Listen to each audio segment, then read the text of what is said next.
Një djalë i thjesht hyn vetëm në një bankë, duke mbajtur vetëm një letër të verduar dhe shpresën që i la nëna e tij e ndjerë.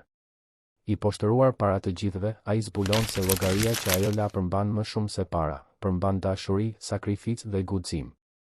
Dhe duke u përballur me lakmin dhe padrejtësinë, ai tregon se trashëgimia e vërtetë nuk matet me numra, por me vepra nderi. Përpara se të fillojmë këtë histori, mos harroni të abonoheni në kanalin ton, të lini një pëlqim në video, gjë që është shumë e rëndësishme për ne, dhe na tregoni nga cili qytet po e ndiqni këtë histori. Dielli i mëngjesit Tiranas depërtonte përmes dritareve të mëdha prej xhamit të Bankës Qendrore të Shqipërisë në bulevardin e lëvizshëm Dëshmorët e Kombit. Lëvizja e dendur e drejtuesve, pensionistëve dhe tregtarëve krijonte atë simfoninë tipike urbane të Tiranës, ku çdo njeri mbarte historitë, ëndrat dhe shqetësimet e veta. Mes gjithë asaj turme, një figurë e vogël spikaste për thjeshtësinë dhe nervozizmin që shfaqej në çdo hap të tij. Genci Doda ishte vetëm 10 vjeç, por mbante mbi supe një përgjegjësi që shumë të rritur nuk do ta njihnin kurrë. Atletet e tij të vjetruara preknin dyshemen prej mermeri me një hezitim gati nderues, sikur çdo hap ta çonte drejt një territori të panjohur dhe të frikshëm. Djali mbante me të dyja duart një letër të zverdhur nga koha, të palosur e të ripalosur aq herë sa rrudhat dukeshin si shenja të një historie ende të patreguar. Veshja e thjeshtë e djalit binte ndesh në mënyrë drastike me ambientin e sofistikuar të bankës. Bluza e tij blu e zbehtë dhe xhinset me arna diskrete tregonin një fëmijëri të shënuar nga thjeshtësia, por jo nga mjerimi. Kishte diçka dinjitoze në qëndrimin e Gencit, një vendosmëri të heshtur që shkëlqente në sytë e tij ngjyrë kafe, të njëjtët sy që i kishte trashëguar nga ema. Marina Doda kishte qenë gjithmonë një grua me pak fjalë, por me shumë vepra. Kishte punuar si pastruese në 3 zyra të ndryshme, duke u zgjuar në 5 të mëngjesit për t'u siguruar që kafja të ishte gati kur Genci dhe vëllai i tij i vogël, Luani, vetëm 7 vjeç, të zgjoheshin për në shkollë. Ajo kur nuk ankohej për rutinën raskapitse, as për duart e kallojzuara, as për shpinën e lënduar në fund të ditës. Për Marinën, çdo lek i fituar përfaqësonte një tull më shumë në ndërtimin e së ardhmes së fëmijëve. Ajo që Genci nuk e dinte, deri para pak ditësh, ishte se ema ruante një sekret. Një sekret që ajo e mbajti në heshtje gjatë gjithë jetës, duke e mbrojtur me të njëjtin përkushtim me të cilin mbronte fëmijët e saj. Përpara se të nisej për në prejen e përjetshme, viktime një pneumonie që u përkeqësua shpejt, Marina kishte lënë një kuti të vogël këpucësh të fshehur nën krevat. Brenda saj, vetëm 3 sende, një foto e djembe kur ishin ende foshnja, një libres pune e vjetëruar dhe një letër e zverdhur me numra dhe informacione që, në pamje të parë, nuk dukeshin se kishin kuptim. Ishte teta Drita, fqinja e moshuar që kujdesej për djemt që nga largimi i Marinës, ajo që e gjeti kutin ndërsa organizonte sendet e shtëpisë. Gruaja me flokë të thinjur dhe buzëqeshje mikpritse kishte qenë gjithmonë si një nënë e dytë për Gencin dhe Luanin. Sytë e saj u mbushën me lot kur kuptoi se çfarë përfaqësonte ajo letër, numra llogarie bankare, agjenci dhe një sër kodesh që mund të kishin vetëm një kuptim. Për 3 net rresht, Genci nuk arriti të flinte siç duhet. Letra qëndronte e ruajtur nën jastëk dhe djali kalonte orë të tëra duke imagjinuar se çfarë mund të gjente në atë bankë. Teta Drita, pavarësisht shëndetit të brishtë dhe zemrës që tashmë jepte disa sinjale lodhjeje, e inkurajoi djalin të zbulonte se çfarë i kishte lënë ema. Në fund të fundit, Marina kur nuk do të bënte diçka pa një qëllim shumë të qartë. Atë mëngjes të së martës, Genci u zgjua me një vendosmëri të ndryshme. I puthi ballin Luanit, i cili ende flinte thellë, e përqafoi fort teta Dritën dhe mori autobusin drejt qendrës së qytetit. Gjatë gjithë rrugës, duart e tij nuk e lëshuan letrën e zverdhur, sikur të ishte një hajmali mbrojtëse që e lidhte drejt për drejt me dashurinë e nënës së tij. Tani, i ndalur në hollin e bankës, Genci ndjente zemrën t'i rrite aq fort sa ishte i sigurt se të gjithë aty mund ta dëgjonin. Ambienti ishte frikësues për një fëmijë të moshës së tij. Njerëz të veshur mirë ecnin sa andej këtej, duke folur në telefon për investime, aplikime dhe shifra që ai mezi i kuptonte. Zhurma e makinerive, tingëllima e monedhave dhe zhurma e bisedave krijonin një atmosferë pothuajse mbytëse.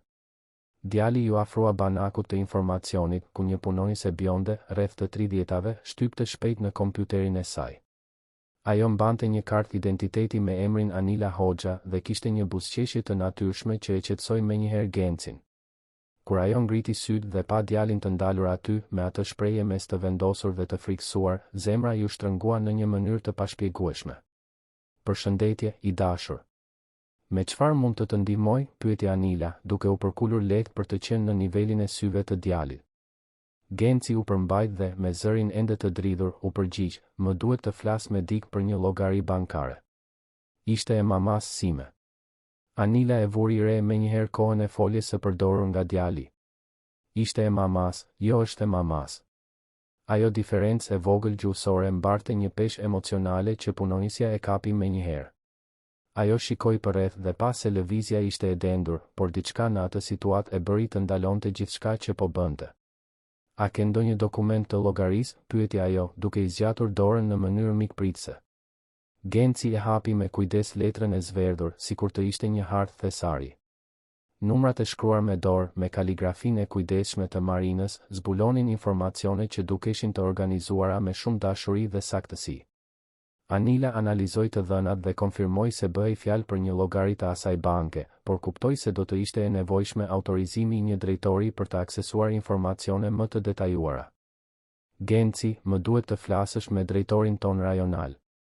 Ai do të mund të ndihmojë më mirë. Në rregull, tha Anila, duke shënuar emrin e djalit në një letër. Më pret këtu një minutë.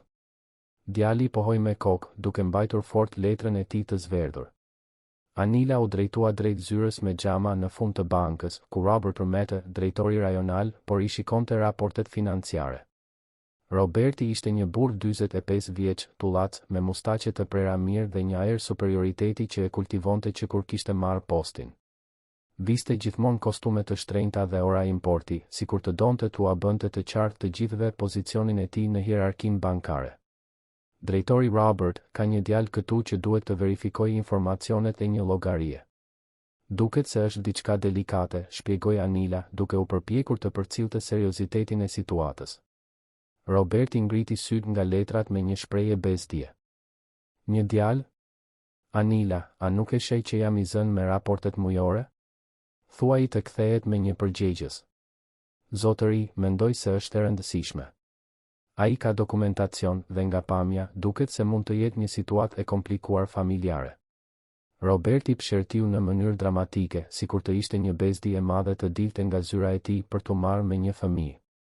Ai u ngrit nga karrigia, rregulloi kravatën dhe eci drejt hollit me hapa të rëndë, si dikush që do të zgjidhë një problem të vogël sa më shpejt të jetë e mundur. Kur pa Gencin të ndalur pranë banakut të Anilës, Roberti nuk arriti ta fshihte një buzëqeshje sarkastike. Diferenca sociale mes tij dhe djalit ishte e theksuar, dhe kjo zgjoi tek ai një ndjenjë superioriteti që nuk u përpoq ta maskonte. Pra, çun, do të verifikosh gjendjen e një llogarie? Pyeti Roberti, me një ton aq të lartë sa të tërhiqte vëmendjen e njerëzve të tjerë në hall. Më lër të hamendësoj, ke mbledhur monedat nga kutia e kursimeve dhe do të dish sa janë bërë? Disa njerëz përreth filluan t'i kushtonin vëmendje bisedës. Një zotëri me flokë të thinjur buzëqeshi diskretisht, një grua ekzekutive ndaloi së lëvizuri në celular për të vëzhguar skenën, dhe madje edhe punonjës të tjerë filluan të afroheshin. Për Robertin, kjo po bëhej një argëtim mëngjesi. Genci ndjeu fytyrën t'i nxehej, por e mbajti zërin të qëndrueshëm. Jo zotëri. Është një llogari që mamaja ime e ka lënë për mua. Mamaja jote e ka lënë? Roberti qeshi me të madhe, duke u siguruar që të gjithë ta dëgjonin. Dhe ku është mamaja jote tani, djalosh? Shkoj për pazar në qendër tregtare dhe të dërgoj ty të kujdeseshe për paratë e saj? Heshtja e Gencit ishte më elokuente se çdo përgjigje. Djali vetëm sa e shtrëngoi më fort letrën e zverdhur, ndërsa syt i mbushën me lodh që refuzonte t'i linte të binin. Anila e kuptoi menjëherë sikletin e situatës dhe u afrua. Drejtor, mendoj se duhet t'i verifikojmë të dhënat që ai ka sjell, sugjeroi ajo, duke u përpjekur të zbusë situatën. Të verifikojmë çfarë, Anila? Shikoje pak këtë çunin. Vëbas që nuk ka as 1000 lekë në atë llogari, vazhdoi Roberti, tani plotësisht i përfshirë në performancën që po ofronte për audiencën e tij të improvizuar. Por në rregull, do të hyj në sistem vetëm për të provuar se po humbni kohën time. Roberti eci drejt kompjuterit të Anilës me hapa teatral, si një aktor që është gati të realizojë numrin e madh të shfaqjes së tij. Ai shtypi të dhënat që Genci i dha, duke pritur të gjente një llogari inekzistente ose me një gjendje qesharake që do të konfirmonte dyshimet e tij dhe do të justifikonte të gjithë poshtërimin që i kishte shkaktuar djalit. Rezultati i parë që u shfaq në ekran e bëri të rrudhte vetulla. Llogaria ekzistonte dhe ishte aktive. Roberti verifikoi sërish numrat duke menduar se kishte shtypur diçka gabim, por informacioni u konfirmua. Kur sytë e tij u drejtuan te fusha e gjendjes së disponueshme, shpreha e tij ndryshoi plotësisht. 8.203.421 lekë e 50 qindarka. Roberti i rahu qepallat disa herë, sikur sytë po i bënin një reng. Verifikoi sërish emrin e titullarit, Genci Doda. Data e lindjes, 15 mars 2014. Llogaria ishte hapur kur djali kishte lindur dhe që atëherë merrte depozita mujore, gjithmonë në të njëjtën vlerë, 5.000 lekë. Drejtori u largua pak nga kompjuteri duke u përpjekur të përpunonte atë informacion. Buzëqeshja sarkastike ishte zhdukur plotësisht nga fytyra e tij, e zëvendësuar nga një shprehje mosbesimi dhe, më pas, shqetësimi. Si mundet që një djalë me pamje kaq të thjeshtë të ishte titullari një llogarie me më shumë se 8 milion lekë? E pra, drejtor, pyeti Anila, duke vënë re ndryshimin rrënjësor në sjelljen e shefit të saj. A ekziston llogaria? Roberti u përpoq të maskohej, duke mbyllur shpejt ekranin e kompjuterit.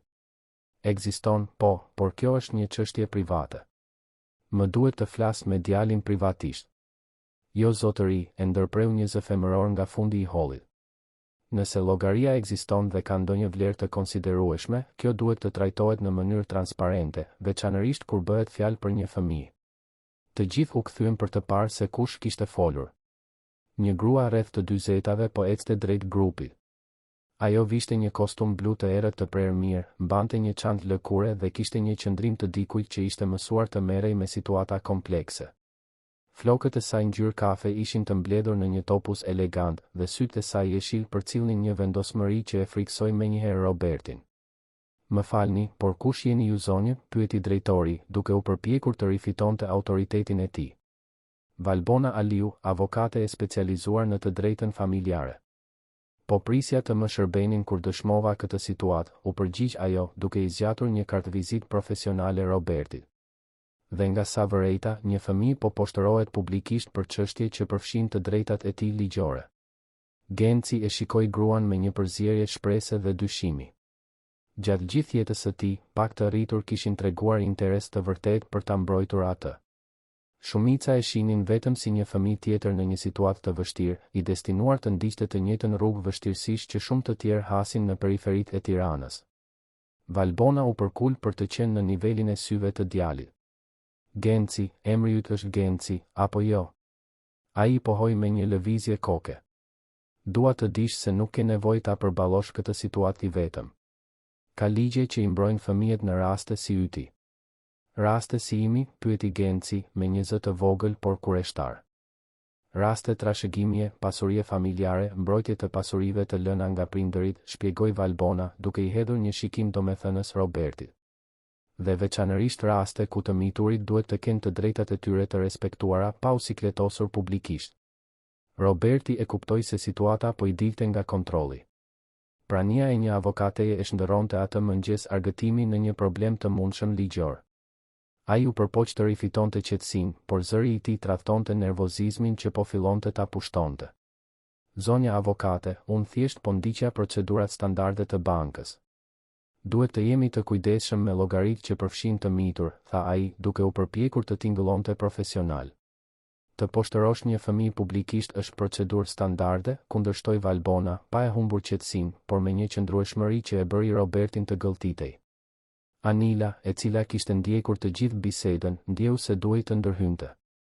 Ajo shikoi Gencin, pastaj Valbonën dhe në fund shefin e saj. Diçka brenda saj revoltoi kundër padrejtësisë që po dëshmonte, dhe ajo mori një vendim që do të ndryshonte plotësisht rrjedhën e atij mëngjesi. Drejtori Robert mendoi se duhet t'i tregojmë Gencit gjendjen e llogarisë së tij. Ai ka të drejtë ta di, tha Anila, duke befasuar veten me guximin e saj.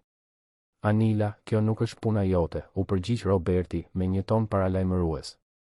Në fakt, po. Është pjesë e punës sime të shërbej klientëve me transparencë dhe respekt, pavarësisht moshës së tyre, kundërshtoi punonjësia duke ndjerë mbështetjen e heshtur të avokates. Genci qëndronte në heshtje, duke mbajtur letrën e tij të zverdhur si një mburojë mbrojtëse. Ai mund ta ndjente tensionin në ajër, por gjithashtu mund të kuptonte se, për herë të parë që kur kishte hyrë në atë bankë, kishte njerëz të gatshëm ta mbronin. Kujtimi i nënës së tij dukej se ishte aty, duke i përshpëritur në vesh se ai ishte më i fortë se sa e imagjinonte. Valbona ju drejtua drejt për drejt Robertit. Drejtor, sugjeroj të kryeni funksionin tuaj dhe të jepni informacionet e kërkuara nga klienti. Përndryshe, mund të bëj një ankesë në bankën qendrore për keqtrajtim të miturit dhe mos respektim të protokolleve të shërbimit. Ultimatumi i avokates bëri jehon në përholl si një bubullim. Roberti e kuptoi se nuk kishte më si t'i shpëtonte asaj situate pa shkaktuar një skandal edhe më të madh. Me gishta të dridhur, ai u kthye te kompjuteri i Anilës dhe aksesoi sërish llogarinë e Gencit. Gjendja aktuale e llogarisë është Roberti bëri një pauzë dramatike, sikur po mblidhte guximin për të shqiptuar fjalët 8.203.421 lekë e 50 qindarka. Holli i bankës ra në heshtje absolute. Disa njerëz që kishin ndjekur situatën që nga fillimi shkëmbyen shikime mosbesimi. Një zotëri që ishte në radhë murmuriti një o zot pothuajse të padëgjueshëm. Anila mbuloi gojen me dorë, e befasuar nga shuma që sapo kishte dëgjuar. Genci qëndroi i palvizur për disa sekonda, duke përpunuar atë informacion. Më shumë se 8 milion lekë. Nëna e tij, e cila kishte punuar 3 turne në ditë, e cila kursente çdo qindark, e cila blinte vetëm gjërat thelbësore, kishte arritur të mblidhte një shumë që ai kurrë nuk e kishte imagjinuar të ishte e mundur. Lotët që ai kishte mbajtur gjatë gjithë poshtërimit tani rridhnin lirshëm nëpër fytyrën e tij. Nuk ishin lot trishtimi, por të një emocioni kompleks që përziente mirënjohjen, mallin dhe një dashuri të thellë për një grua që ishte larguar pa e zbuluar kurrë madhësinë e sakrificës dhe përkushtimit të saj. Valbona ju afrua djalit dhe i vuri një dorë të butë mbi supë. Genci, mamaja jote të donte shumë. Dhe ajo donte të ishte e sigurt se ti dhe vëllai yt do të ishit të mbrojtur, pavarësisht se çfarë do të ndodhte. Djali ngriti syt drejt avokates dhe në atë moment një lidhje e veçantë u krijua mes tyre. Valbona pate Genci jo vetëm një fëmijë që kishte nevojë për mbrojtje ligjore, por një shembull të gjallë të rezistencës dhe dinjitetit. Djali pate avokatja jo vetëm një profesioniste kompetente, por dikë që interesoi sinqerisht për mirëqenien e tij. Roberti, ende duke u përpjekur të merrte veten nga tronditja, e kuptoi se duhej të merrte ndonjë mas për të minimizuar dëmet në reputacionin e tij dhe të bankës. Mirë, tani që konfirmuam informacionet, duhet të ndjekim procedurat ligjore për çlirimin e vlerave për të miturit. Kjo mund të zgjas disa ditë. Disa ditë, e ndërpreu Valbona. Drejtor, ekziston një procedurë emergjence për rastet që përfshin të mitur në situatë të vështirë. Mund të kërkoj një autorizim gjyqësor që sot. Genci shikoi përreth dhe e kuptoi se ai mëngjes ja kishte ndryshuar jetën në një mënyrë që ai ende nuk arrinte ta kuptonte plotësisht.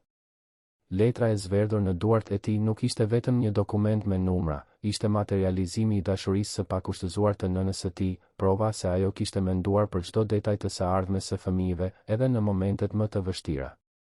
Anila ju afrua grupit dhe ju drejtua Gencit. I dashur, a ke vëllezër të tjerë? Dikush që kujdeset për ty? Kam vëllain tim Luanin, ai është 7 vjeç. Teta Drita, fqinja jon, po kujdeset për ne që kur. Genci nuk arriti ta përfundonte fjalin, por të gjithë e kuptuan. Valbona i shënoi këto informacione në një blok shënimesh. Genci, do të ndihmoj t'i zgjidhësh të gjitha këto në mënyrën e duhur. Mamaja jote e ka ndërtuar këtë pasuri duke menduar për të ardhmen tuaj, dhe unë do të sigurohem që kjo e ardhme të jetë pikërisht ashtu siç e kishte ëndërruar ajo. Roberti, duke kuptuar se e kishte humbur plotësisht kontrollin e situatës, u përpoq të tërhiqej diskretisht në zyrën e tij, por Valbona e ndaloi. Drejtor, na duhet një kopje e të gjithë pasqyrës së kësaj llogarie që nga hapja e saj. Dhe dua që kjo të bëhet tani, tha ajo, me një ton që nuk pranonte kundërshtim. Ndërsa Roberti drejtohej me ngurrim drejt kompjuterit për të gjeneruar dokumentet e kërkuara, Genci ndjente se diçka shumë më e madhe po ndodhte aty. Nuk ishte vetëm për parat, ishte për drejtësinë, respektin dhe sigurinë se nëna e tij kishte qenë një grua shumë më e mençur dhe guximtare se sa ai e kishte imagjinuar ndonjëherë. Dielli i Tiranës vazhdonte të shkëlqente përmes dritareve të bankës, por për Gencin, ai mëngjes përfaqësonte fillimin e një faze të re të jetës së tij. Një fazë ku ai nuk do të ishte më i vetëm, ku do të kishte njerëz të gatshëm të luftonin në krahun e tij, dhe ku kujtimi i nënës së tij do të zbulojë edhe më i çmuar se çdo sasi parash. 3 ditë kishin kaluar që nga zbulimi në bankë, dhe Genci ende ndjej sikur po jetonte në një ëndër. Lajmi për trashëgimin ishte përhapur shpejt në komunitetin ku jetonte, në lagjen e kombinatit, në periferi të Tiranës. Teta Drita ua kishte treguar vetëm disa fqinjëve të afërt, por në një komunitet ku të gjithë njihen, sekretet kanë jetën e tyre dhe përshkojnë rrugicat si era mes shtëpive. Shtëpia ku Genci dhe Luani jetonin me fqinjen ishte e thjeshtë, por mikpritëse. 2 dhoma të vogla, një sallon që shërbente edhe si kuzhinë, dhe një obor ku Teta Drita kultivonte bimët e saj mjekësore. Muret e zhveshura dhe çatia që pikonte në disa pika tregonin historinë e një jete pa luks, por të pasur me dashuri dhe solidaritet. Atë të enjte në mëngjes, Genci po ndihmonte Teta Dritën të shtrinte rrobat në tel kur dëgjoi portën të kërciste. Ishte një tingull i ndryshëm nga i zakonshmi, më i kujdesshëm, sikur dikush po hezitonte para se të hynte. Djali u kthye dhe pa një burr rreth të 50-tave, i gjatë, i dobët, i veshur me një këmishë të rrudhosur dhe xhinse të zbardhura. Flokët e tij ishin të errët me fije të thinjura në tëmtha, dhe ai mbante një çantë lëkure shumë të përdorur. Mirdita, tha burri, duke sforcuar një buzëqeshje që nuk i arrinte në sy. Po kërkoi Genci dodën. Teta Drita u pozicionua menjëherë mes të huajit dhe fëmijëve, me atë instinkt mbrojtës që e kishte zhvilluar gjatë 72 viteve të jetës së saj. Ajo e dinte se, pas zbulimit të trashëgimisë, Genci mund të bëhej shënjestër e njerëzve keqtashës. Kush e kërkon, pyeti ajo, duke fshirë duart në përparsen me lule që e vishte gjithmonë për punët e shtëpisë. Emri im është Kujtim Mediu, u përgjigj burri, duke nxjerrë një dokument nga xhepi. Jam vëllai i babait të ndjerë të Gencit. Erdha sapo mësova për situatën e fëmijëve. Genci rudhi vetullat. Nëna e tij kur nuk kishte përmendur ndonjë xhaxha, dhe ai dinte pothuajse gjithçka për familjen. Marina kishte qenë gjithmonë shumë transparente për origjinën e saj të përullët dhe për mungesën e babait të djembe, i cili ishte zhdukur nga jeta e tyre kur Genci ishte ende shumë i vogël. Mamaja ime kur nuk ka folur për ty, tha djali, duke ju afruar Teta Dritës. Kujtimi qeshi në një mënyrë që përpiqej të tingëllonte e natyrshme, por që tingëllonte e sforcuar. E po, babai yt dhe unë ishim larguar prej shumë vitesh. Një sherr familjar, e di si është. Por tani, duke e ditur që jeni vetëm, mendova se ishte detyra ime të shfaqesha dhe të ofroja ndihmë. Teta Drita vuri re diçka të çuditshme në sjelljen e burrit. Gjatë gjithë jetës së saj, ajo kishte zhvilluar një aftësi pothuajse të mbinatyrshme për të identifikuar njerëzit me qëllime të këqija.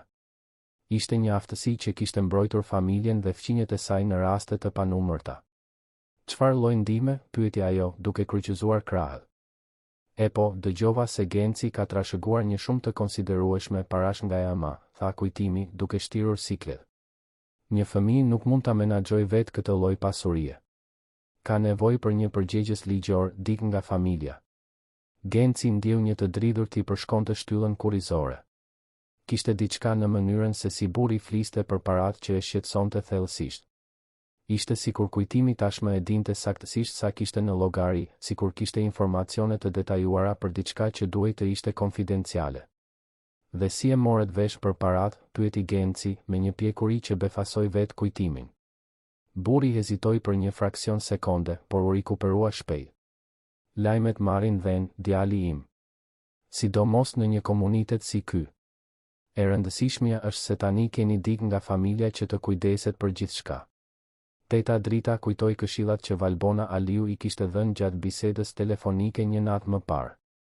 Avokatja kishte qenë shumë e qartë, çdo person që shfaqej duke pretenduar të ishte i afërm duhej të trajtohej me kujdes ekstrem, veçanërisht nëse tregonte interes specifik për trashëgimin. Zoti Kujtim, Genci tashmë po këshillohet nga një avokate e specializuar, informoi Teta Drita. Të gjitha çështjet ligjore po trajtohen në mënyrën e duhur. Shpreha e Kujtimit ndryshoi pak. Buzëqeshja e sforcuar i la vendin një serioziteti që zbulonte personalitetin e tij të vërtetë. Avokate? Çfarë avokateje? Fëmia nuk ka nevojë për avokate, ka nevojë për familje. Doktoresha Valbona Aliu u përgjigj Genci duke u ndjerë më i sigurt kur përmendi emrin e gruas që ishte bërë aleatja e tij. Ajo do të sigurohet që gjithçka të bëhet siç duhet. Kujtimi e shënoi mendërisht emrin e avokates. Ai duhej të zbulonte më shumë për këtë grua dhe se si ishte përfshirë në situatë. Planet e tij vareshin nga të pasurit akses ligjor të fëmijët dhe rrjedhimisht të parat e trashëgimisë. Shikoni, unë e kuptoj shqetësimin tuaj, tha ai, duke ndryshuar strategjinë dhe duke adoptuar një ton më të butë. Por unë jam xhaxha i gjakut i këtyre fëmijëve. Kam të drejta ligjore që një e huaj nuk i ka. Mund të ofroj stabilitet, një shtëpi më të mirë, arsim cilësor. Luani, i cili deri atëherë kishte qëndruar i heshtur duke luajtur me një makinë druri që Genci ja kishte bërë, ngriti sytë dhe tha me pafajësinë tipike të një fëmije 7 vjeçar, por ne na pëlqen të jetojmë me teta dritën. Ajo bën kek me karota tamam si mamaja jon. Thjeshtësia e përgjigjes së Luanit e preku thellë zemrën e teta dritës dhe e irritoi Kujtimin, i cili e kuptoi se fëmijët nuk tregonin asnjë interes për të lënë atë shtëpi të thjeshtë për të jetuar me të. Luan, ndonjëherë duhet të bëjmë zgjedhje duke menduar për të ardhmen, tha Kujtimi, duke u përpjekur të tingëllonte atëror. Me paratë që keni, mund të studioni në shkollat më të mira, të jetoni në një shtëpi të madhe. Nuk dua një shtëpi të madhe, e ndërpreu Luani, duke ju afruar Gencit. Dua të rri me vëllain tim dhe me teta dritën. Genci e përqafoi Luanin në mënyrë mbrojtëse. Në atë moment, ai ishte absolutisht i sigurt se ai burr nuk ishte i besueshëm. Kishte diçka në sytë e tij që i kujtonte shikimet që kishte parë te njerëzit që frekuentonin disa bare në zonë, njerëz që flisnin përpara me një lakmi që shfaqej në çdo fjalë. Zoti Kujtim, tha Genci me një qëndrueshmëri që befasoi edhe teta dritën, faleminderit për vizitën, por ne jemi mirë këtu. Nëse ju me të vërtet jeni xhaxha ynë, mund të flisni me doktoresh Valbonën. Ajo do të di si t'i zgjidhë të gjitha në mënyrën e duhur. Kujtimi e kuptoi se nuk do të arrinte ta fitonte besimin e fëmijëve në atë takim të parë. Ai duhej të ndryshonte strategji dhe të vepronte në mënyrë më të sofistikuar. Por para se të largohej, vendosi të mbillte një farë dyshimi. Genci, Luan, tha ai, duke futur dokumentet në çantë, shpresoj të kuptoni se jo çdo person që shfaqet duke ofruar ndihmë ka qëllime të mira. Kjo avokatja, për shembull, sapo ju kërkon për shërbimet e saj. Ajo nuk po na kërkon asgjë, u përgjigj Genci menjëherë. Tha se do të na ndihmoj sepse është gjëja e duhur për të bërë. Kujtimi qeshi në mënyrë sarkastike. Djali im, askush nuk punon falas në këtë botë. Kjo grua duhet të ketë ndonjë interes te paratë tuaja. Kujdes se mos e zbuloni këtë shumë vonë. Pas këtyre fjalëve, Kujtimi u përshëndet dhe doli nga porta, duke lënë pas një atmosferë të ngarkuar me tension. Teta drita priti derisa u sigurua se ai ishte larguar për të folur me Gencin. Biri im, nuk më pëlqeu as pak ky burr, tha ajo, duke u ulur në një karrige plastike në obor. Diçka më thotë se ai nuk është ai që thotë se është. Genci u ul pranë saj, ende duke përpunuar bisedën. Edhe unë e ndjeva këtë, teta drita. Mamaja ime më thoshte gjithmonë se kur dikush flet shumë përpara, është sepse ka qëllime të dyta. Mençuria e Marinës zbuloi edhe një herë përmes fjalëve të birit. Teta drita buzëqeshi me trishtim, duke kujtuar mikeshën që ishte larguar duke lënë 2 djem kaq të veçantë dhe inteligjentë. Po atë pasdite, Genci i telefonoi Valbona Aliut dhe i tregoi për vizitën e xhaxhait të supozuar. Avokatja dëgjoi me vëmendje çdo detaj dhe, në fund, bëri një pyetje që e shqetësoi djalin. Genci, a the se ky burr dinte për vlerën e saktë të trashëgimisë? Ai nuk e tha vlerën, por foli në një mënyrë sikur e dinte se ishin shumë para. Kjo është e çuditshme, murmuriti Valbona, mendueshëm. Pak njerëz kanë akses në këtë informacion. Do ta hetoj këtë kujtim mediun dhe gjithashtu do të verifikoj nëse ka pasur ndonjë rrjedhje informacioni në bankë. Avokatja kishte zhvilluar një dashuri të veçantë për Gencin dhe Luanin që nga takimi i parë. Kishte diçka në vendosmërinë e djalit dhe në pastërtinë e qëllimeve të tij që i kujtonte arsyet pse kishte zgjedhur të specializohej në të drejtën familjare. Ishin raste si ky që i jepnin kuptim profesionit të saj. Të premten në mëngjes, Valbona u drejtua në bankë për një takim me Robert Maton. ajo kishte kërkuar zyrtarisht kopje të gjitha dokumenteve lidhur me llogarinë e Gencit dhe donte të sqaronte disa pika rreth procedurave që do të ishin të nevojshme për të çliruar një pjesë të parave për nevojat imediate të fëmijëve. Roberti e priti në zyrën e tij me një përzemërsi të egzageruar që tërhoqi menjëherë vëmendjen e avokates. Drejtori duke i nervoz, djersinte më shumë se normalisht për një mëngjes të freskët në Tiranë dhe gjestet e tij ishin më të vrullshme se zakonisht. Doktoresha Valbona, çfarë kënaqësie t'ju pres përsëri, tha ai, duke i treguar një karrige përballë tavolinës së tij. Shpresoj të mund t'i zgjidhim të gjitha shpejt dhe me efikasitet. Edhe unë shpresoj, drejtori Robert. Më duhet të kuptoj disa pika rreth llogarisë së Gencit, tha ajo, duke hapur çantën e saj dhe duke nxjerrë disa shënime. Nga sa pash në pasqyrën paraprake, janë bërë depozita mujore të rregullta për më shumë se 10 vjet. Është mbresëlënës për kushtimi i nënës. Roberti pohoi me lëvizje koke, por kishte diçka në shprehjen e tij që Valbona nuk arrinte ta deshifronte. Po, zonja Marina ishte shumë e përkushtuar. Gjithmonë vinte personalisht të bënte depozitat. E njinit personalisht, pyeti Valbona, duke ngritur një vetull. E po, e shija këtu në bank. Grua e thjesht, punëtore. Gjithmonë fliste për fëmijët, u përgjigj Roberti, duke kuptuar se kishte dhënë informacione të panevojshme. Valbona bëri disa shënime. Ishte e çuditshme që një drejtor rajonal të njihte personalisht një kliente që bënte depozita prej vetëm 5.000 lekësh në muaj. Zakonisht, ky lloj transaksioni trajtohej nga arktarët, pa arritur në vëmendjen e menaxhmentit. Drejtor, më duhet të kërkoj që të bëhet një auditim i plotë i llogarisë. Dua të jem e sigurt se nuk ka pasur asnjë parregullsi gjatë këtyre viteve. Shpreha e Robertit ndryshoi në mënyrë drastike. Auditim? Doktoresh, a është vërtet e nevojshme? Institucioni ynë ka protokolle rigoroze. Pikërisht prandaj nuk duhet të ketë probleme, e ndërpreu Valbona, duke mbajtur një ton profesional, por të prerë. Kur bëhet fjalë për një trashëgimi të kësaj madhësie të lënë për të mitur, të gjitha procedurat duhet të jenë të patëmeta. Roberti u ngrit dhe eci drejt dritares, duke u përpjekur të fitonte kohë për të organizuar mendimet e tij.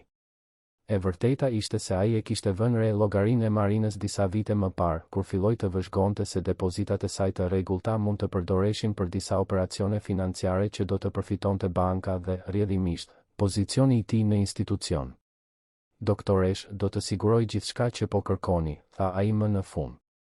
Por ky lloj auditimi mund të zgjasë disa javë. Nuk ka problem. Ndërkohë, dua të çlirohet një vlerë për nevojat bazë të fëmijëve. 50.000 lekë për shpenzime imediate.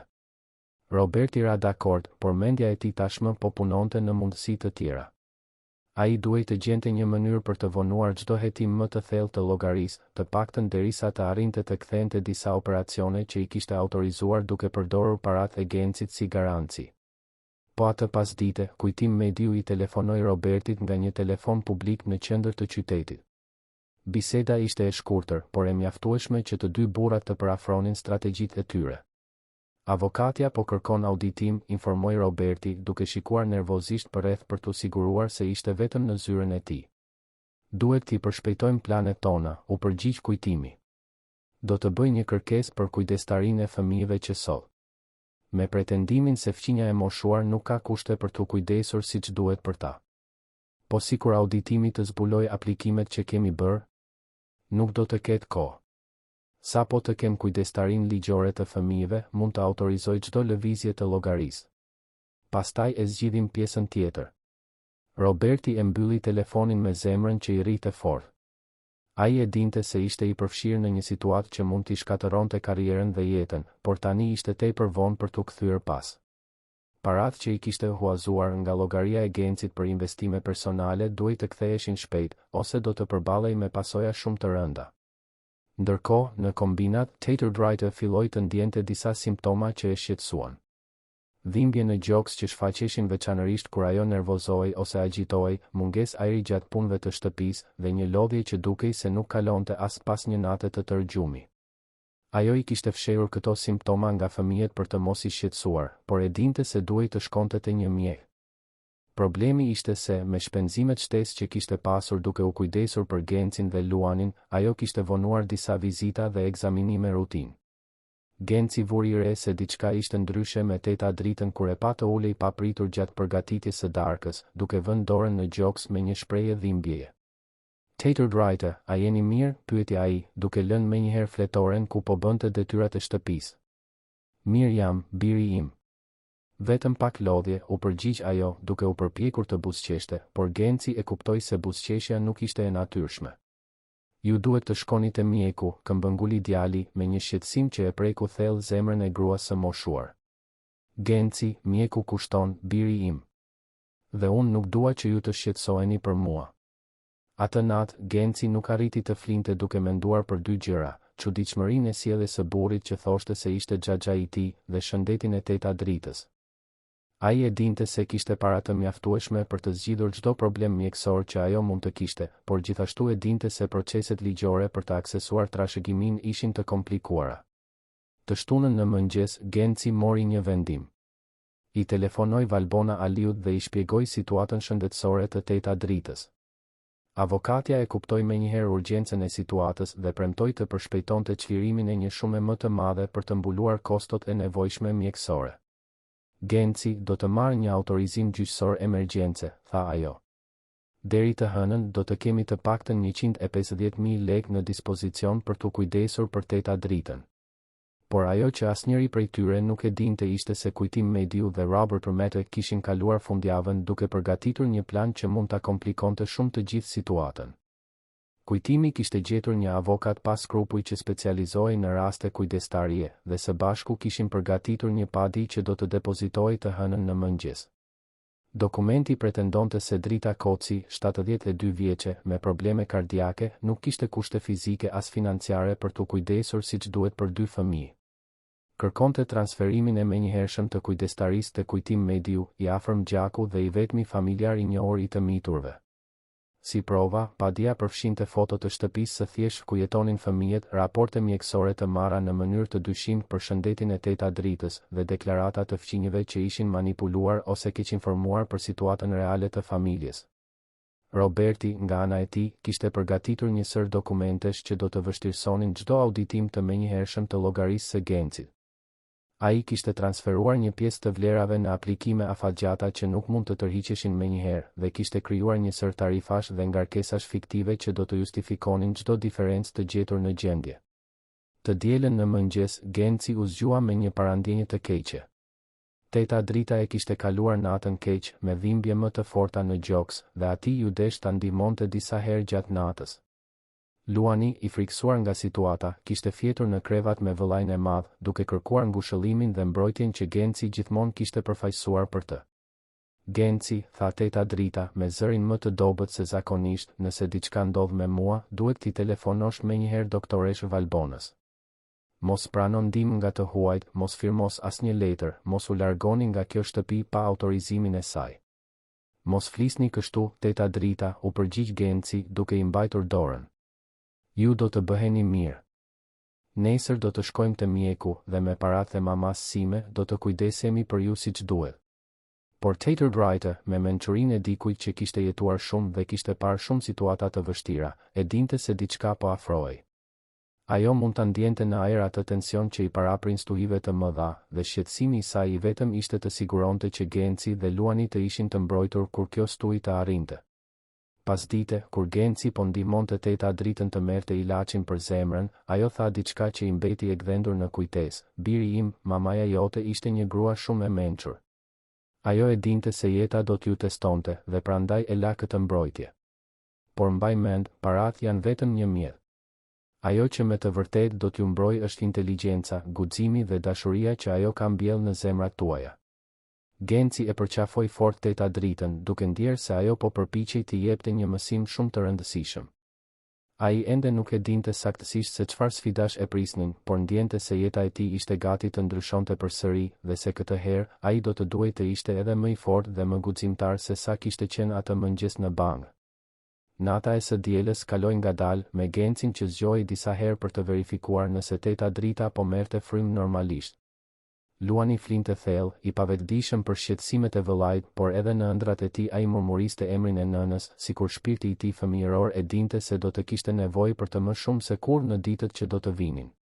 E hëna zbardhi gri në Tiranë me ato re të ngarkuara që lajmërojnë shi dhe duket se pasqyrojnë momentet e vështira të jetës.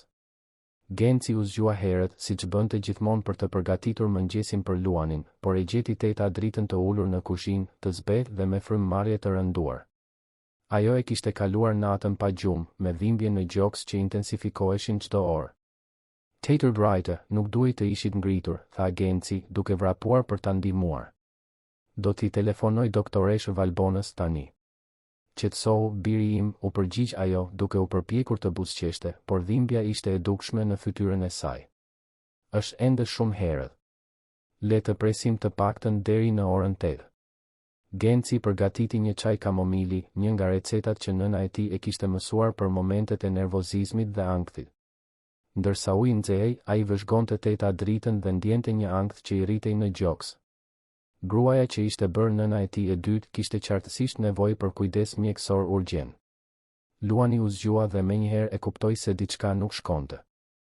Me ndjeshmërinë tipike të fëmijëve të vegjël, ai u afrua Teta Dritës dhe, pa thënë asnjë fjalë, thjesht i përqafoi këmbën, duke ofruar të vetmin ngushëllim që dinte të jepte. Në orën 8 fiks, Genci i telefonoi Valbonës. Avokatja u përgjigj në zilen e parë, sikur po e priste telefonatën. Genci, mirëmëngjes. Si është Teta Drita? Doktoresh, ajo është shumë keq. E ka kaluar natën me dhimbje gjoksi dhe nuk merr dot frymë siç duhet. Duhet të shkojë urgjentisht te mjeku. Do t'ju marr brenda një ore. Tashmë kam marrë autorizimin gjyqësor për të çliruar 150.000 lekë për emergjenca mjekësore. Do të shkojmë direkt në spitalin universitar Nën Tereza. Valbona e mbylli telefonin dhe menjëherë anuloi të gjitha takimet e mëngjesit. Kishte diçka te Genci që e prekte thellë, një kombinim i pjekurisë së parakohshme dhe cenueshmërisë fëmijërore që zgjonte tek ajo një instinkt mbrojtës që as nuk e dinte se e kishte. Ndërsa prisnin Valbonën të arrinte, Genci e ndihmoi Teta Dritën të vishej dhe organizoi një çantë të vogël me ilaçet që ajo merrte. Luani, edhe pse nuk e kuptonte plotësisht seriozitetin e situatës, bashkëpunonte si të mundte, duke sjellë këpucët e fqinjës dhe duke futur disa biskota në një qese. Pikërisht në atë moment mbërriti kujtim mediu, i shoqëruar nga një grua që u prezantua si punonjëse sociale dhe dy burra me kostum që ishin qartësisht përmbarues gjyqësor. Grupi erdhi me 2 makina të zeza, duke krijuar një atmosferë frikësuese që e alarmoi menjëherë Gencin. Genci, Luan, tha kujtimi, duke u përpjekur të tingëllonte atëror, kam ardhur t'ju marr. Kam marr autorizimin gjyqësor për t'u kujdesur për ju. Genci ndjeu gjakun t'i ngri. Çfarë autorizimi? Ne nuk duam të vim me ju. Gruaja që thoshte se ishte punonjëse sociale u afrua me një buzëqeshje artificiale. Përshëndetje, fëmijë. Unë jam Regina Mura, nga zyra për mbrojtjen e fëmijëve.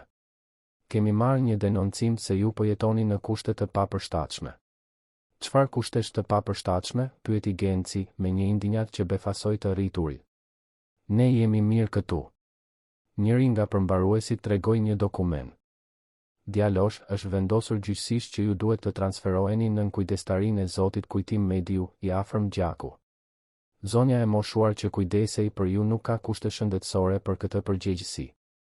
Genci shikoi Teta Dritën, e cila ishte ulur në karrigen e kuzhinës, qartësisht e dobësuar, por me sytë që i shkëlqenin nga indinjata. Edhe e sëmur, ajo nuk do të lejonte t'ia merrnin fëmijët pa luftuar. Nuk e pranoj këtë, tha Teta Dritë, me një zë të dobët, por të vendosur. Këta fëmijë kanë një avokate. Ju nuk mund t'i merrni pa folur me doktoresh Valbona Aliun. Kujtimi shkëmbeu një shikim domethënës me Regjinën. Zonja Drita, avokatja nuk ka autoritet ligjor mbi fëmijët. Unë jam i afërmi më i ngushtë dhe gjykatësi ka vendosur se është më mirë për ta. Më mirë për kë? Pyeti një zë i prerë nga dera. Valbona kishte mbërritur dhe kishte dëgjuar një pjesë të bisedës. Kush jeni ju dhe çfarë autorizimi është ky? Prania e avokates ndryshoi menjëherë dinamikën e situatës. Regjina u përpoq të mbante qëndrimin zyrtar, por ishte e qartë se nuk priste të gjente një profesioniste të përgatitur për të vënë në dyshim procedurat e saj. Unë jam Regina Mura, punonjëse sociale. Po zbatojmë një vendim gjyqësor për të transferuar kujdestarinë e këtyre fëmijëve, tha ajo, duke i zgjatur një kopje të dokumentit Valbonës. Valbona e lexoi shpejt letrën dhe menjëherë identifikoi disa parregullsi. Ky dokument është lëshuar si masë e përkohshme, pa dëgjuar palën e interesuar, pa ekspertizë sociale të përshtatshme dhe pa marrë parasysh interesin më të lartë të të miturve. Është juridikisht i diskutueshëm. Kujtimi u irritua nga ndërhyrja e avokates. Doktoresh, zoti gjykatës tashmë ka vendosur. Këta fëmijë kanë nevojë për një familje të strukturuar, jo për një fqinje të sëmur. Dhe ju jeni familje e strukturuar që kur, kundërshtoi Valbona, duke analizuar kujtimin me një shikim kritik. Genci, e njihje këtë burr para javës së kaluar? Jo, doktoresh. Mamaja ime kur nuk ka folur për të, u përgjigj Genci, duke ju afruar Valbonës sikur ajo të ishte një port i sigurt. Valbona nxori celularin e saj dhe i telefonoi zyrës përgjegjëse për vendimin. Pas një bisede 5 minutëshe, ajo e mbylli telefonin me një shprehje fitimtare. Zotërin, sapo verifikova dhe kjo masë e përkohshme është lëshuar me urgjencë, por nuk ka pasur afatin ligjor të publikimit. Ju po përpiqeni të zbatoni një vendim që ende nuk është zyrtarisht i vlefshëm. Përveç kësaj, do të depozitoj tani një kërkesë për pezullimin e kësaj mase. Përmbaruesit gjyqësor shkëmbyen shikime, qartësisht të vënë në siklet. Ishte e dukshme se ishin përdorur në një proces të parregullt dhe ata nuk donin të përfshiheshin në një situatë që mund t'u shkaktonte probleme profesionale. Doktoresh, tha njëri nga përmbaruesit, nëse ka pyetje ligjore rreth vlefshmërisë së vendimit, është më mirë të presim një konfirmim zyrtar. Kujtimi e kuptoi se plani i tij po shkërmoqej. Ai kishte llogaritur në frikësimin dhe mungesën e njohurive juridike të personave të përfshirë, por nuk priste të gjente një avokate kaq të përgatitur dhe të vendosur. Kjo është absurde, bërtiti ai, duke e humbur plotësisht toruan. Këta fëmijë kanë të drejtë për një jetë më të mirë. Kjo grua e sëmur nuk mund të kujdeset për ta, dhe kjo avokatja është e interesuar vetëm për paratë. Akuza kundër Valbonës ishte shkëndija që i mungonte Gencit për të shpërthyer. Ju nuk dini asgjë për ne. Teta Drita është kujdesur për ne me më shumë dashuri se sa do të mundeshit ju ndonjëherë. Dhe doktoresha Valbona po na ndihmon falas, sepse ajo është një njeri i mirë. Luani, i cili kishte qëndruar i heshtur deri në atë moment, ju afrua kujtimit dhe tha me sinqeritetin brutal të fëmijëve të vegjël, unë nuk ju pëlqej. Ju keni sy të këqij. Vërejtja e pafajshme e Luanit shkaktoi një siklet të përgjithshëm. Regjina e kuptoi se situata po komplikohej shumë më tepër se sa ishte planifikuar dhe vendosi të tërhiqej para se reputacioni i saj profesional të komprometohej. Zoti Kujtim mendoi se është më mirë të presim një vendim të ri gjyqësor. Do të përgatis një raport më të detajuar mbi kushtet e jetesës së fëmijëve, tha ajo, duke u drejtuar tashmë drejt derës. Pas largimit të grupit, Valbona ju kthye teta Dritës, e cila kishte qëndruar ulur gjatë gjithë diskutimit, qartësisht e raskapitur nga tensioni emocional. Teta Drita, le të shkojmë në spital tani. Genci, merr disa dokumente bazë dhe le të zgjidhim shëndetin tuaj së pari. Pjesën tjetër e rregullojmë më vonë. Gjatë rrugës për në spital, Valbona i telefonoi një detektivi privat që e kishte njohur në raste të tjera. Markus Shehu ishte një ish polic që ishte specializuar në hetimet e mashtrimeve dhe kishte një reputacion të patëmet në mjedisin juridik. Markus, kam nevojë për një hetim urgjent. Një burr i quajtur Kujtim Mediu, i cili pretendon se është xhaxha i 2 fëmijëve, u shfaq nga hiçi i interesuar për një trashëgimi të konsiderueshme. Dua të di gjithçka për të. Valbona dërgoi të dhënat në WhatsApp dhe deri nesër do të jap një raport të plot, u përgjigj Markusi. Nëse ka erë mashtrimi, unë do ta zbuloj. Në spital, mjekët konfirmuan se teta Drita kishte një aritmi të rëndë kardiake, me gjas të shkaktuar nga stresi emocional i ditëve të fundit. Ajo do të kishte nevojë për një operacion për të vendosur një stimulues kardiak dhe procedura do të kushtonte afërsisht 2 milion lekë në një spital privat, pasi spitali shtetëror kishte një listë pritjeje prej 6 muajsh. Doktoresh, tha Genci, duke i mbajtur dorën teta Dritës ndërsa ajo ishte në barel, përdorni parat e trashëgimisë sime për ta operuar atë. Mamaja ime do ta donte këtë. Valbona ndjeu sytë ti mbusheshin me lodh. Bujaria dhe pjekuria e atij djali 10 vjeçar ishin mbresëlënëse. Genci do të rregulloj gjithçka. Teta Drita do të ketë trajtimin më të mirë të mundshëm. Ndërsa teta Drita po kryente ekzaminimet paraoperatore, Valbona mori një telefonat nga Markusi. Valbona, kishe të drejtë. Ky kujtim mediu është një mashtrim i plodh. Si kështu? Së pari, ai nuk është i afërm i fëmijëve. Emri i tij i vërtet është Kujtim Miraka dhe ai ka një histori tentativash mashtrimi që përfshin trashëgimi. Së dyti, dhe kjo është më e rëndë, ai është ortak në një kompani konsulence financiare me Robert Maton. Robert Maton? Drejtorin e bankës? Po, të njëjtin. Kompania quhet Investime Shqiptare SRPK dhe muajt e fundit ata kanë lëvizur shuma të dyshimta. Valbona mendoi se këta njerëz po përdorin informacione të brendshme nga banka për të kryer mashtrime. Zbulimi i Markusit konfirmoi të gjitha dyshimet e Valbonës. Situata ishte shumë më e rëndë se sa e kishte imagjinuar. Nuk bëhej fjalë vetëm për një të afërm oportunist që përpiqej të përfitonte nga fëmijët jetim, ishte një skemë e organizuar mashtrimi që përfshinte punonjes të bankës. Markus, kam nevojë për prova dokumentare.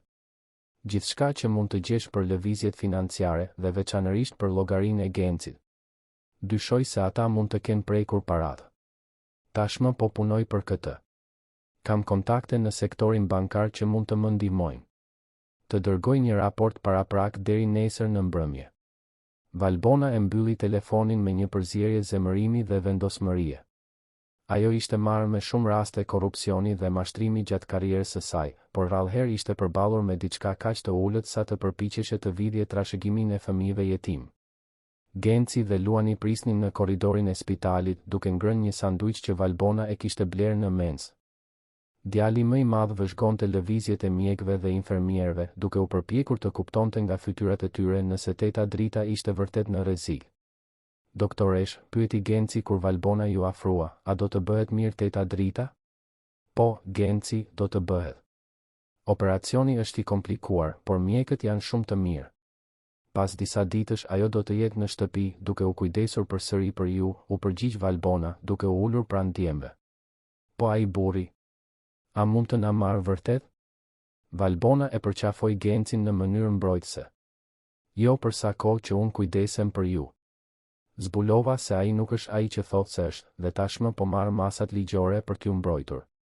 Luani u mbështet në anën tjetër të Valbonës dhe në atë moment ajo ndjeu një përgjegjësi që shkonte shumë përtej asaj profesionale. Ata dy fëmijë të guximshëm dhe të dashur ja kishin pushtuar plotësisht zemrën. Të nesërmen në mëngjes, ndërsa teta drita përgatitej për operacionin, Valbona mori raportin e Markusit. Informacionet ishin edhe më tronditëse se sa e kishte imagjinuar.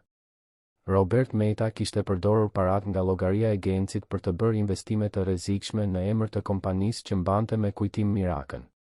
Më shumë se 3.500.000 lekë ishin shpërdoruar gjatë 2 viteve të fundit. Valbona menjëherë njoftoi prokurorinë dhe policinë e shtetit. Rasti përfshinte krim kundër sistemit financiar kombëtar, mashtrim ndaj të paaftit, grup të strukturuar kriminal dhe përvetësim të pasurisë. Dënimet mund të arrinin deri në 20 vjet burg për secilin të përfshirë. Hetimi policor ishte i shpejtë dhe efikas. Me provat e siguruara nga Markusi dhe mbështetjen teknike të Bankës Qendrore, në më pak se 48 orë policia e shtetit kishte zbardhur të gjithë skemën kriminale. Roberti dhe Kujtimi nuk ishin të vetmit të përfshirë, kishte një rrjet njerëzish që specializoheshin në identifikimin e trashëgimive të personave të cenueshëm për të kryer mashtrime të sofistikuara. Të njëjtën në mëngjes, ndërsa Genci dhe Luani hanin mëngjes në spital pranë krevatit ku teta drita po merrte veten nga operacioni i suksesshëm, ata panë në televizorin e dhomës lajmin që do t'ua ndryshonte përfundimisht jetën. Operacioni trashëgimia e humbur i policisë së shtetit arreston grupin e specializuar në mashtrime bankare, njoftoi gazetarja. Midis të arrestuarve janë Robert Meta, drejtori i Bankës Qendrore të Shqipërisë në bulevardin Dëshmorët e Kombit, dhe Kujtim Miraka, i cili hiqej si afërm i fëmijëve jetim për të pasur akses në trashëgimi milionere. Genci e ndoqi reportazhin me një përzierje lehtësimi dhe mosbesimi. Gjithçka që Valbona kishte thënë po konfirmoi, dhe ai e kuptonte tani sa naiv kishte qenë kur pothuajse e besoi burrin që thoshte se ishte xhaxha i tij. Genci, tha teta drita, ende e dobët, por me sytë që i shkëlqenin nga kënaqësia, mamaja jote po ju mbron nga lart.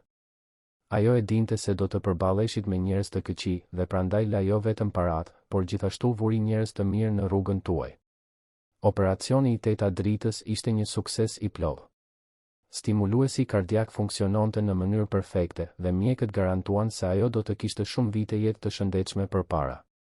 Vlera e operacionit u pagua me paratë e trashëgimisë së Gencit, pikërisht ashtu siç kishte dëshiruar djali. Por lajmi më i mirë erdhi të premten. Valbona mbërriti në spital me një dosje plot dokumente dhe një buzëqeshje që ndriçonte të gjithë korridorin. Genci, Luan, kam një surprizë për ju, tha ajo, duke ju afruar krevatit ku të tre ishin mbledhur. Çfarë surprize, doktoresh, pyeti Luani, me sytë plot kureshtje. Drejtësia vendosi që të gjitha paratë që u shpërdoruan nga llogaria juaj të kthehen me indeksim dhe kamat. Përveç kësaj, banka do të paguajë një dëmshpërblim për dëmin moral.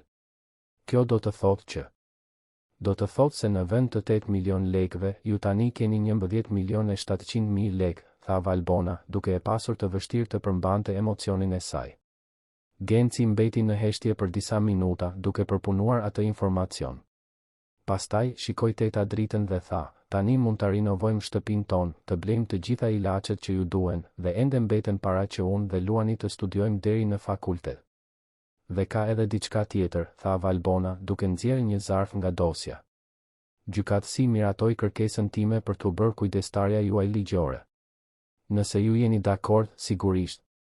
Genci shikoi Luanin, pastaj teta dritën dhe në fund Valbonën.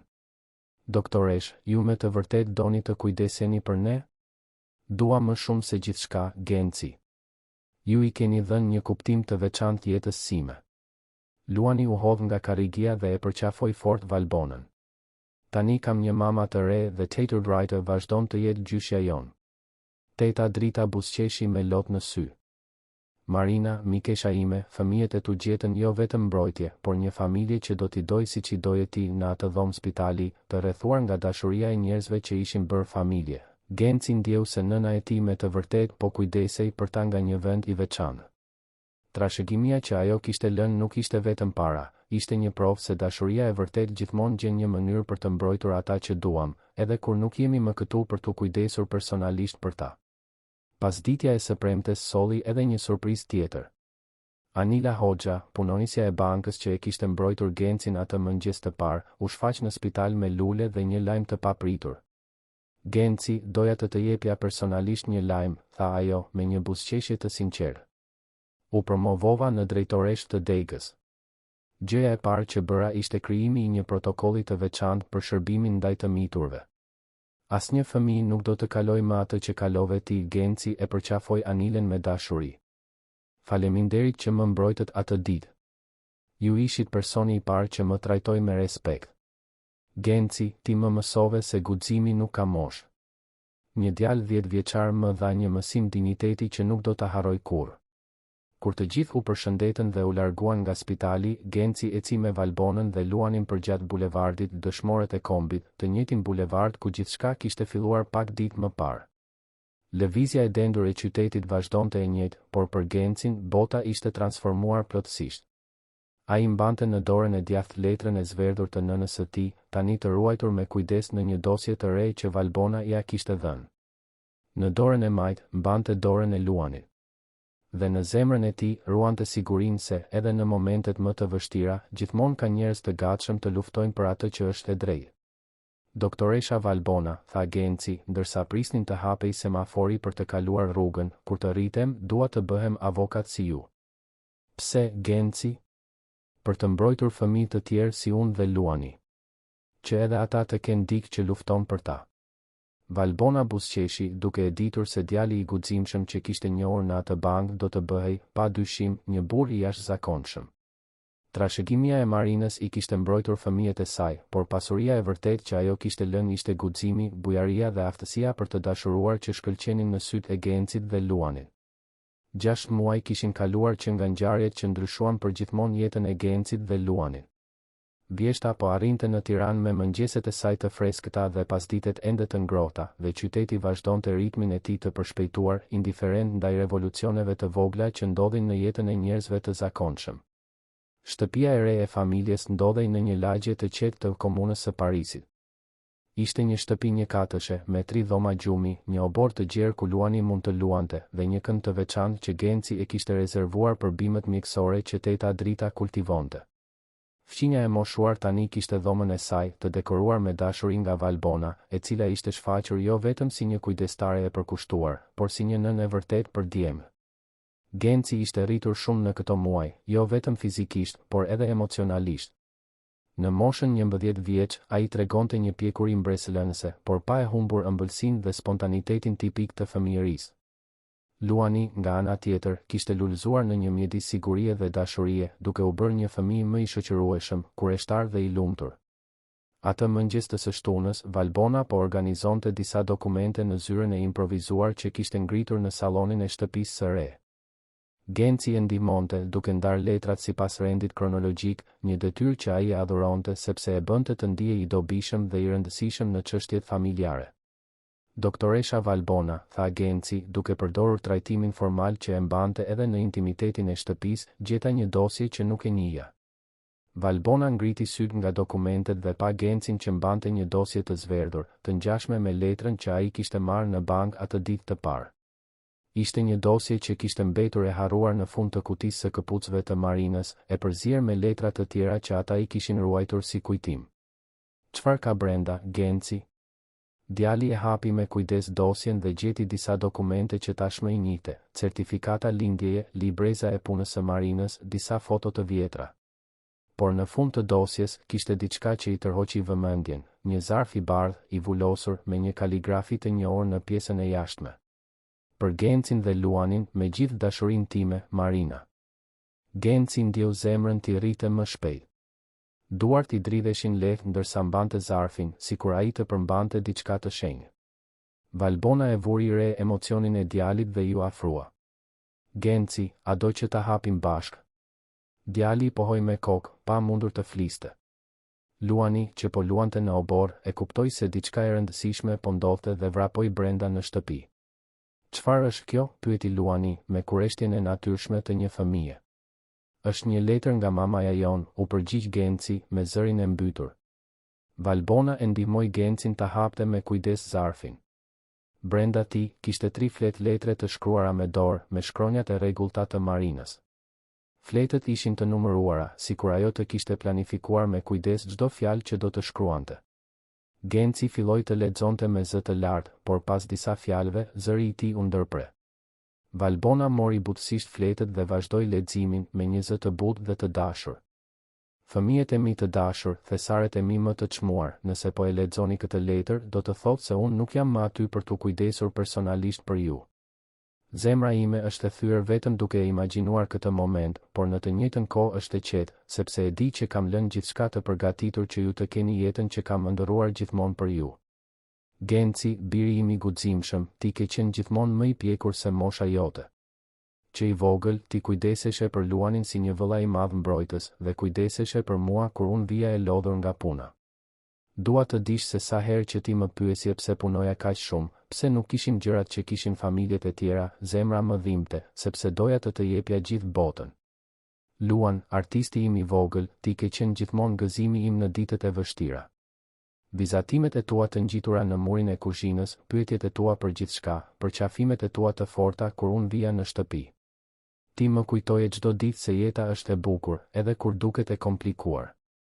Dua që ju të kuptoni një gjë shumë të rëndësishme, çdo lek që kam kursyer për ju ka kushtuar një sakrificë, por ishte një sakrificë e bërë me gëzim. Sa herë që nuk blija një rrobë të re për vete, ishte sepse preferoja të investoja në të ardhmen tuaj. Sa herë që refuzoja një ftesë për të dalë, ishte sepse ato orë shtesë pune do të thoshin më shumë para për llogarinë tuaj. Ju duhet të pyesni veten pse nuk ju kam treguar kurrë për këto para. Përgjigjja është e thjeshtë, nuk doja që ju të ndiheshit ndryshe nga fëmijët e tjerë, nuk doja që ju të ndalonit së ëndërruari duke menduar se tashmë i kishit të gjitha të zgjidhura. Doja që ju të rriteshit duke e ditur vlerën e gjërave, duke ditur se gjithçka në jetë ka një çmim, dhe se më e rëndësishmja nuk janë paratë që kemi, por karakteri që ndërtojmë. Valbona bëri një pauzë, duke vënë re se Genci dhe Luani po qanin në heshtje. Edhe asaj i ishin mbushur sytë me lot, e prekur nga mençuria dhe dashuria e pakushtëzuar që shfaqej në çdo fjalë të Marinës. Genci, vazhdoi Valbona duke lexuar, ti do të jesh përgjegjës për t'u kujdesur për këto para derisa të dy të bëheni madhor. E di që është një përgjegjësi e madhe për një fëmijë, por të besoj plotësisht. Përdorini këto para së pari për të mbrojtur, për të pasur shëndet, arsim dhe dinitet. Pastaj, përdorini për të realizuar ëndrat tuaja, por gjithmonë duke kujtuar të ndihmoni edhe njerëz të tjerë. E di që do të gjeni njerëz të mirë në rrugën tuaj. Besoni në zemrën tuaj për të identifikuar se kush e do me të vërtet të mirën tuaj. Dhe kur t'i gjeni këta njerëz, mos kini turp të pranoni ndihmë.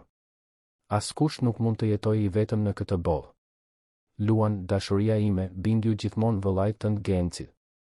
Ai do të kujdeset për ty me të njëjtën dashuri që do të kujdesesha unë. Dhe Genci, ki durim me Luanin. Ai është i vogël dhe do të ketë nevojë për kohë për të kuptuar shumë gjëra. Ju të dy, kujdesuni për njëri tjetrin gjithmonë. Dashuria që ekziston mes jush është trashëgimia më e madhe që mund të lë. Parat mund të mbarojnë, shtëpia mund të bjerë, por dashuria mes vëllezërve zgjat për gjithmonë. Ka diçka që duhet t'ju tregoj për baban tuaj. E di që gjithmonë keni dashur të dini për të, dhe unë gjithmonë kam shpikur justifikime për të mos folur. E vërteta është se ai ishte një burr i mirë, por që nuk diti të përballej me përgjegjësinë e të pasurit fëmijë. Kur lindi Genci, ai u friksua dhe u largua. Kur lindi Luani, ai as nuk e mori vesh. Mos mbani mëri ndaj tij, sepse mëria lëndon vetëm atë që e mban. Por dijeni se ju kur nuk keni pasur nevojë për të qenë të veçantë. Ju gjithmonë keni qenë të plot, vetëm ju të dy dhe unë. Tani, dua të flas diçka shumë serioze me ju, kujdesuni mirë për teta Dritën. Ajo është një grua Flori, që gjithmonë e ka ndihmuar familjen tonë pa pritur asgjë në këmbim. Nëse diçka ndodh me mua, jam e sigurt se ajo do të kujdeset për ju sikur të ishit nipërit e saj. Kthejani këtë dashuri gjithmonë. Genci, jam e sigurt se ti do të bëhesh një burr i mrekullueshëm.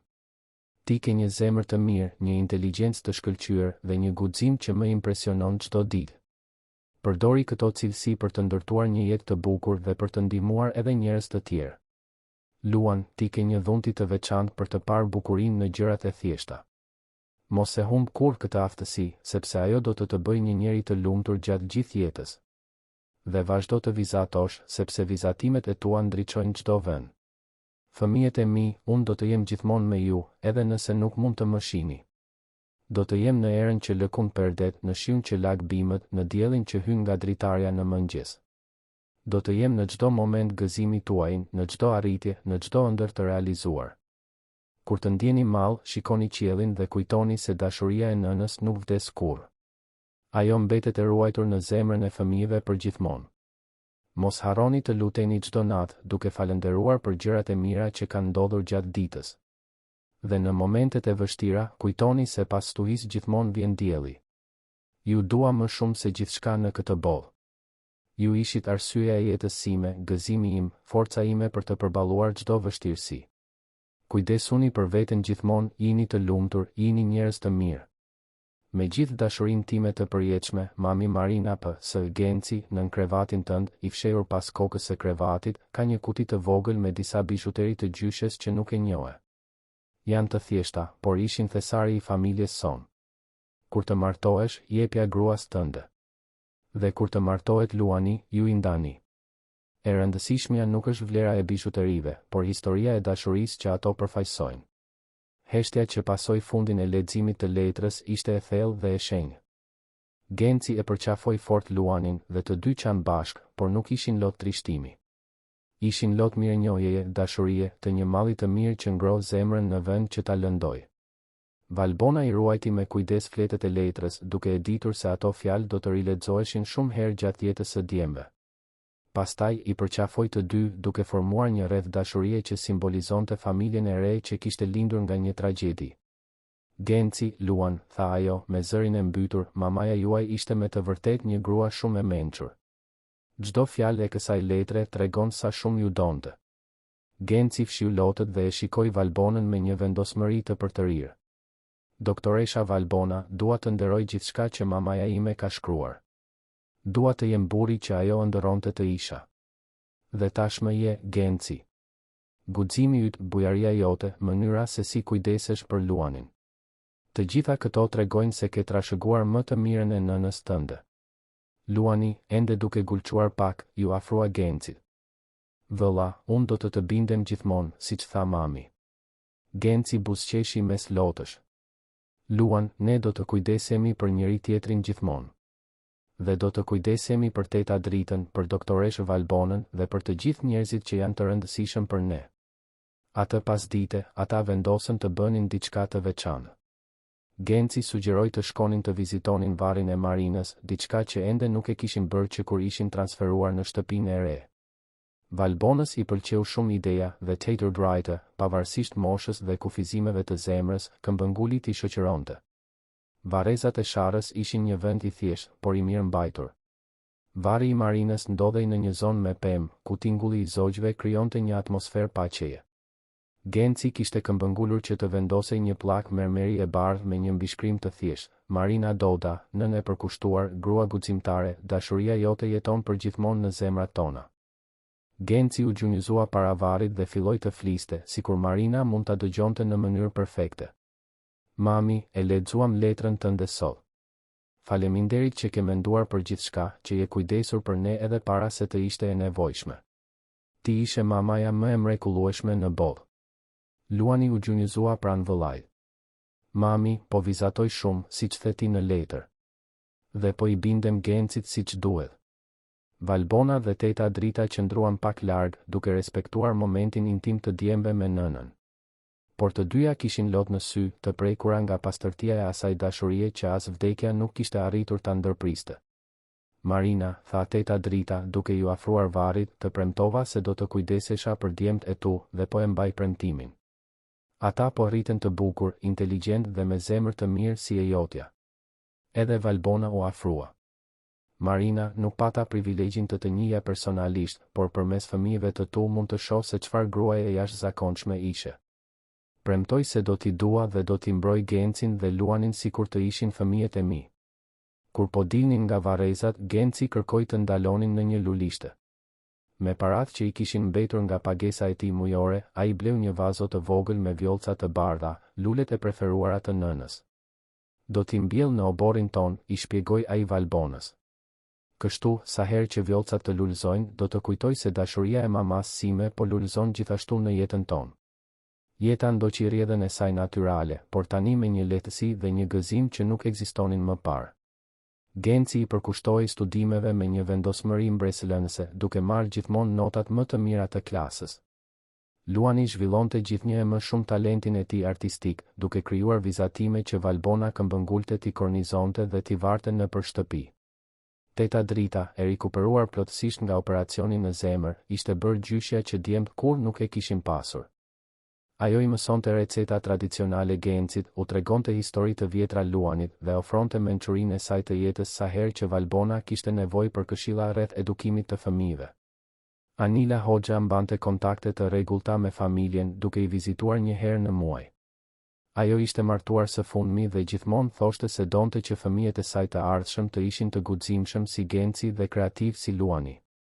Një vit pas zbulimit të letrës, Genci mori një vendim që befasoi të gjithë familjen.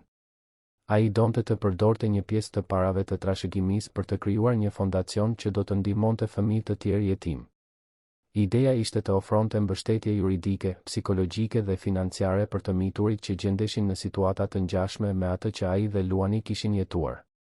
Genci, tha Valbona, kur djali prezantoi projektin e tij, ai je i sigurt?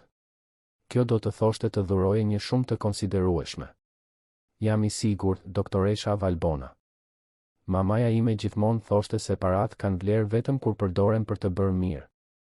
Dhe unë dua që fëmijët të tjerë të kenë gjithashtu shansin që patëm ne. Fondacioni Marina Doda u krijua zyrtarisht në përvjetorin e dytë të zbulimit të trashëgimisë. Genci këmbënguli që të ishte një ceremoni e thjeshtë, e mbajtur në të njëjtën bank ku gjithçka kishte filluar.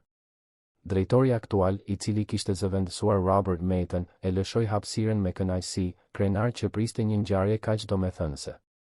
Gjatë ceremonisë, Genci mbajti një fjalim që emocionoi të gjithë të pranishmit. Mamaja ime gjithmonë më ka mësuar se më e rëndësishmja në jetë nuk është ajo që marrim, por ajo që arrim t'u japim të tjerëve.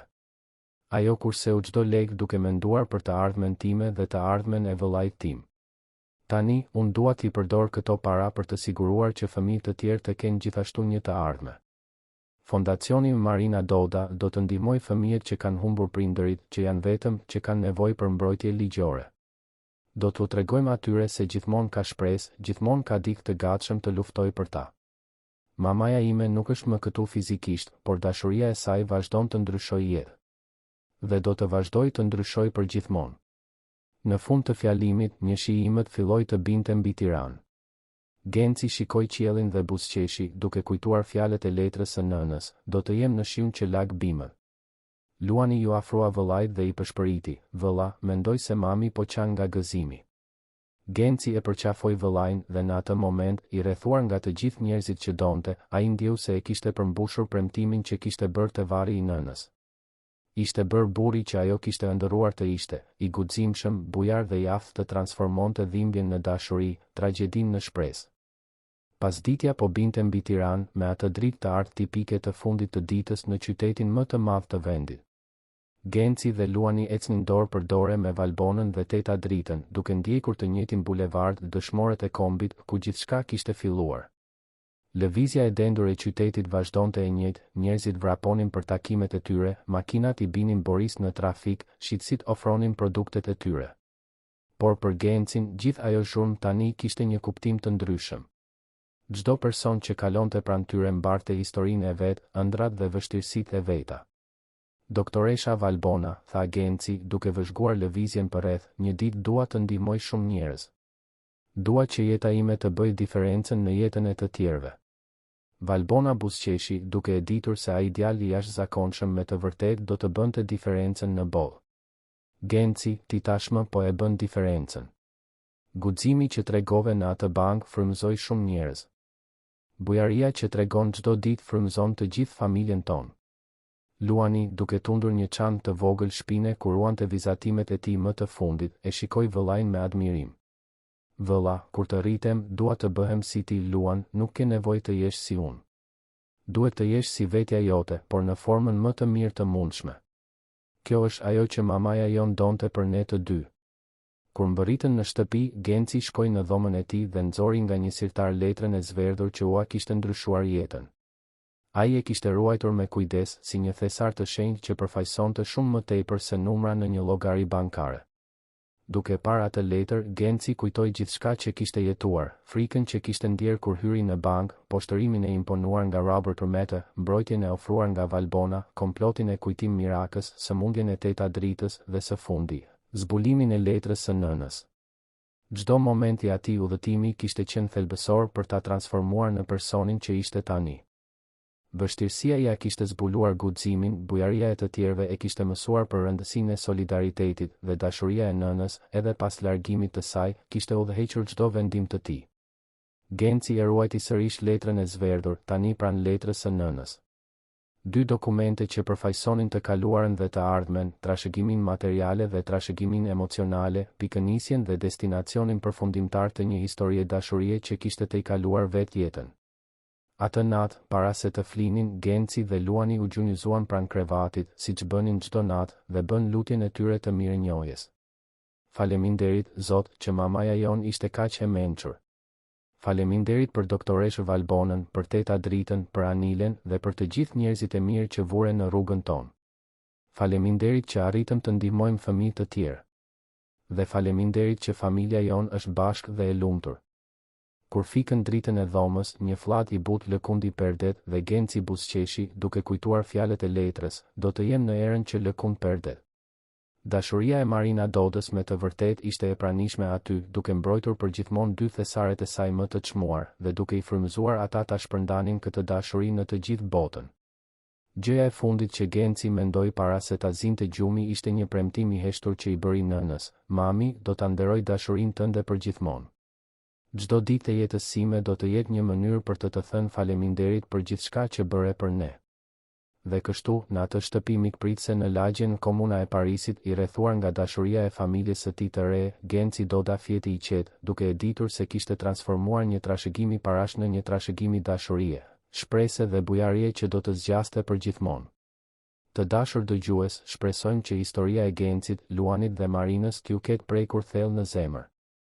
Nëse jeni emocionuar me këtë udhëtim dashurie, guximi dhe tejkalimi, lini pëlqimin tuaj, abonohuni në kanal dhe na tregoni në komente se cili moment ju ka prekur më shumë. Çdo ditë, ne sjellim histori intensive si kjo, që zbulojnë anën më të thellë dhe të vërtetë të shpirtit njerëzor, duke treguar se dashuria e sinqertë ka fuqinë të transformojë çdo vështirësi në një mundësi për rritje. Ju presim në episodin e ardhshëm, gati për të ndarë një tjetër histori që do t'ju emocionojë dhe frymëzojë jetën tuaj.